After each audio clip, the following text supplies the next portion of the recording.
Bună ziua! Astăzi pregătim un cozonac fără frământare.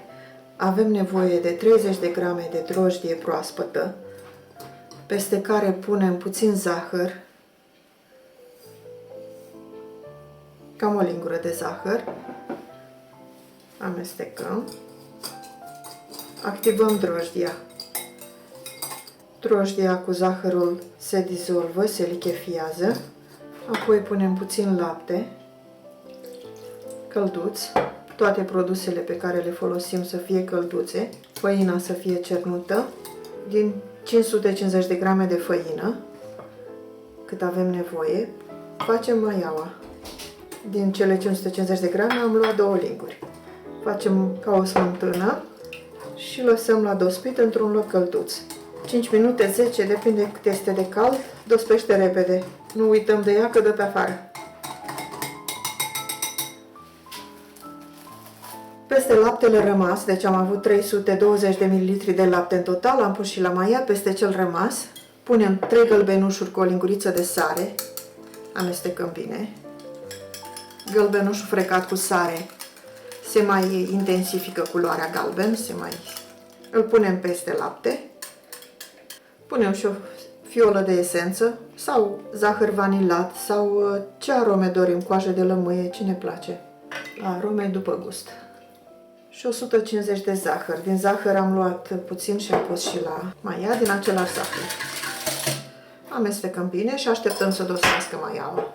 Drojdia a dospit, am topit și untul, îl amestecăm cu compoziția cu ou și lapte. Vom folosi 150 de grame de unt. Amestecăm bine. Și vom mai folosi și 20 de ml de rom băutură. Ajută aluatul. Amestecăm toate lichidele. Maiaua o turnăm peste făină și apoi punem și lichidul și amestecăm. Formăm un aluat pe care îl vom frământa numai cu paleta, dar va trebui să-l lăsăm la dospit 2 ore. Cozonacul fără frământare are nevoie de multă dospire, de mult timp pentru dospire.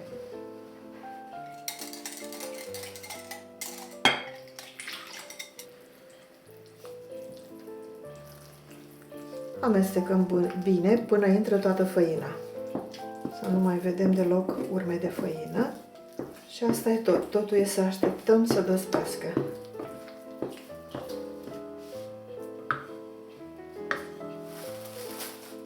Cât timp dospește cozonacul, pregătim și umplutura. Am aici 3 linguri de lapte, peste care pun 2 linguri de cacao și zahăr pudră, 2 linguri. Amestecăm. Putem pune și o esență de rom, dacă ne place romul. Și am mai pregătit și nucă și rahat. Îl voi umple cu nucă și rahat. Amestecăm bine. Așa îl lăsăm. Dacă mai trebuie puțin lapte, mai punem puțin lapte, dar vom întinde și apoi vom pune nuca, lăsăm așa. Am mai pregătit și un gălbenuș pentru uns cu o lingură de lapte. Așa a dospit cozonacul după 2 ore. A dospit foarte, foarte bine. Frământat doar cu paleta.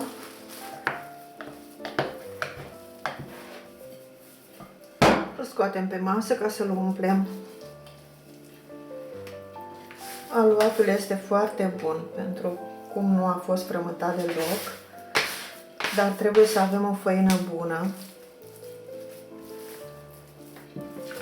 Alegem o făină cu proteină mare și drojdia la fel să fie bună și să avem răbdare 2 ore să dospească.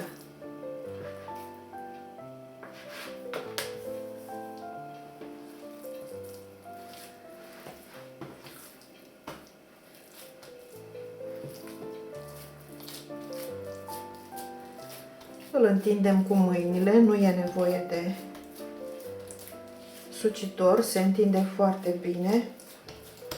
Din umplutura de cacao punem jumătate și o întindem bine. Jumătatea o punem în cealaltă parte. de aluat. Puțină nucă, cam 200 de grame de nucă, eu am lăsat-o așa mai mare puțin, și rahat, tot așa cât dorim.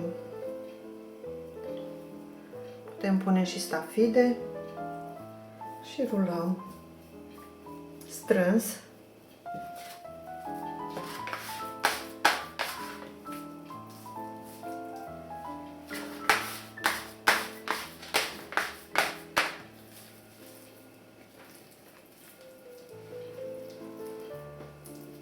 Strângem la capete și îl dăm deoparte. La fel procedăm și cu bucata a doua. Împletim.